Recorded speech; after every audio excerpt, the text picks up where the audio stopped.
হঠাৎ তাকে ছেড়ে দিলে কেন? আল্লাহর ভয়ে। কারণ বিয়ের আগে কোনো পুরুষ এবং নারীর মধ্যে সম্পর্ক রাখা বা অবৈধ প্রেম থাকা হারাম। আরে সম্পর্ক হবে কেন? তোমরা তো জাস্ট কথাই বলতে, জাস্ট শুধু চ্যাট করতে, কোথাও তো একসাথে ঘুরতেও যেতে না। কিন্তু হাদিসে এসেছে, যখন কোনো পরপুরুষ আর পরনারী একান্তে মিলিত হয়, তখন সেখানে তৃতীয় জন হিসেবে শয়তান থাকে।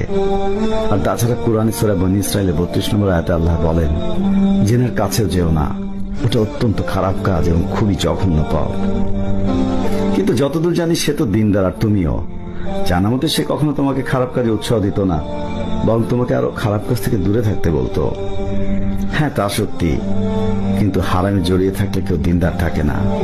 এটা ঠিক যে সে কখনোই আমাকে খারাপ পরামর্শ দেয়নি, সবসময় ভালো উপদেশ দিয়েছে। আচ্ছা, তোমার কষ্ট হয় না এইভাবে তাকে ছেড়ে দিলে? কিন্তু কষ্ট হয় এই জন্য যে কেন আমি এতদিন হারাম সম্পর্কে জড়িয়েছিলাম।